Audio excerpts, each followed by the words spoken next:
This week, orders and movements.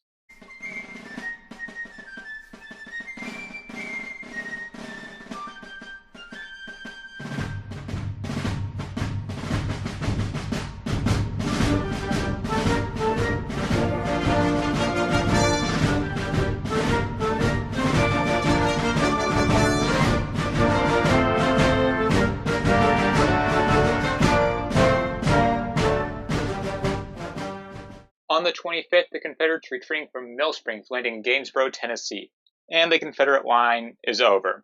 There's a huge gap in it with an advancing enemy. Johnston has many reasons to be worried. If some of his forts fall in the west, then the central part of the Mississippi can be lost to the Confederacy, those forts being Fort Henry and Fort Donelson, protecting both the Mississippi and the Cumberland rivers. On the 26th, President Lincoln gives out General War Order Number 1. The Army of the Potomac is to attack the Confederacy immediately. Major General George B. McClellan stays put, angering the White House. He is commander-in-chief, and McClellan is being insubordinate. Also on the 26th, Full General P.G.T. Beauregard is moved to the Western Theater as second-in-command under Full General Albert Sidney Johnston. This is assigned to Johnston after the disaster at Mill Springs.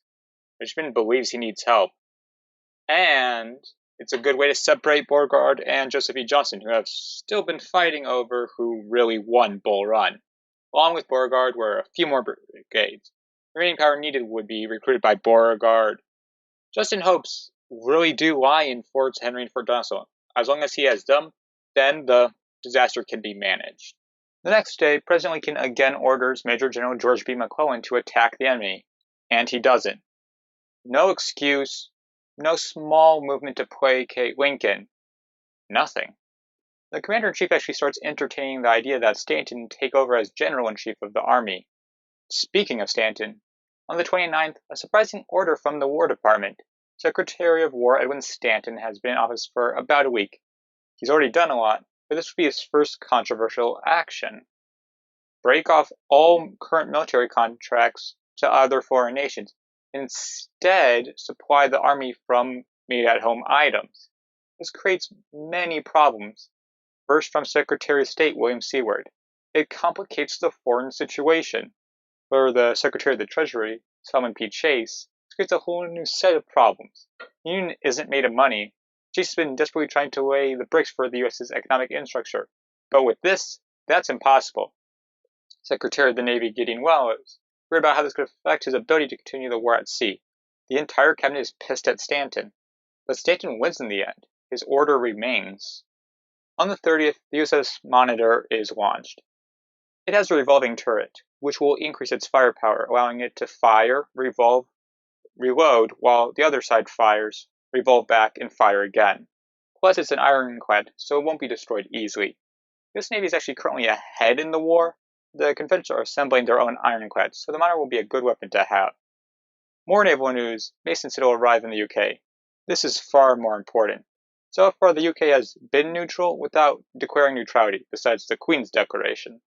The Trent affair angered the people of Great Britain, and Stanton's order will anger the industry of Great Britain. And France has just invaded Mexico late last year. The UK to the north and France to the south. The US could be surrounded.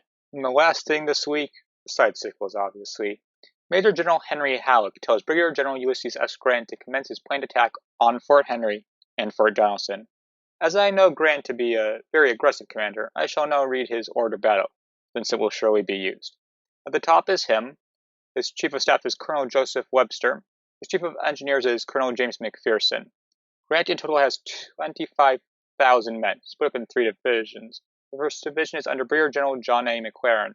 The division has 3 brigades. The first brigade is under Colonel Oglesby and is made up of exclusively Illinois regiments. The second brigade also has only Illinois soldiers. It's led by Colonel Wallace.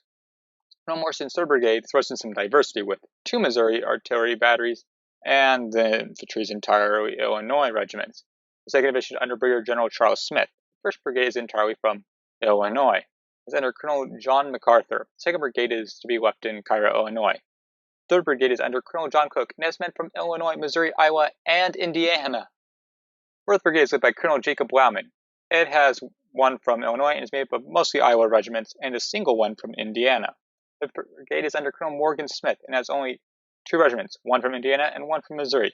Then there's the 3rd Division under Brigadier General Lew Wallace. The 1st Brigade is under Colonel Charles Cruft and has men from Indiana and Kentucky.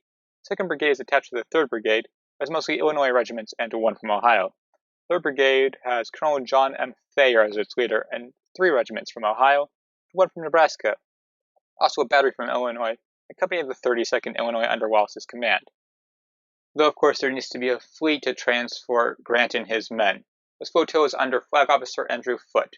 He has the USS St. Louis, Carondelet, Louisville, and Pittsburgh, all city-class ironclads, and 3 timberlands. It says Tyler, Conestoga, and Lexington.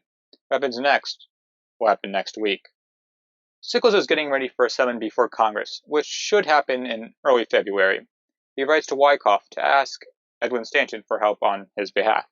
My men have been looking at the enemy and living in mud for 3 months. I cannot endure it much longer. That's where the week ends, set up for payoff in the coming weeks. Will Albert Sidney Johnston keep his command? Will Kentucky and Tennessee be lost to the Union? Will McClellan move, remain, or be replaced? Will the Navy remain ascendant, or will the USS Monitor just not be enough? And lastly, and most importantly, will Grant's assault be a success or devastating failure? Hello, it's the entire Civil War week by week team here. That is a weird motto to have. And I want a new outro. So, if you liked the video, please like it. If you want to see more, you should be seeing suggested videos right about now.